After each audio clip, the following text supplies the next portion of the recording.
Salam değerli abituriyentlər. Demək ki, bugün OTK-nın sınavında bütün suallar mən deyərdim ki, sadədir.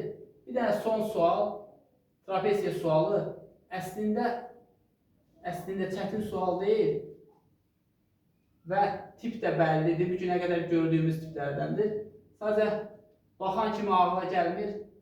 Ola bilər ki, ağla gəlməsin. Bura bu bucaq verilir bizə 50. Oturacaq verilir bizə nə qədər? 4. Yan tərəf ABCD olmalıdır. A, B, C, D. Bizdən tələb olunur AD oturacağının uzunluğu. Biz bunu görən kimi dərhal ağlımıza gəlməlidir ki, burada bu bucaqlar arasında nəsə əlaqə qurmaq olmur.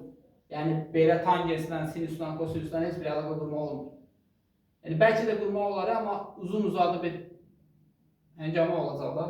Amma buradan buna paralel bir xət çəksək, buradakı figur, xətlər paralel, bunlar da paralel, alınacaq paralelgram. Yəni, buna bir K nöqtəsi desəm, AK olacaq 4. Sonra, bu bucağa bərabər olacaq 50 dərəcə. Çünki bu bucaqla bu bucaq paralel xətlər kəsən uyğun bucaqlardır. 80-50 burada qaldı 50 dərəcə və görünür ki, bu da özlüyündə bərabər yanlı üç bucaqdır. Bura 7-dirsə, burada 7-dir. Yəni, KD də 7 oldu. O zaman AD bərabər olacaq 4 üstə gəlsin 7 bərabərdir 11.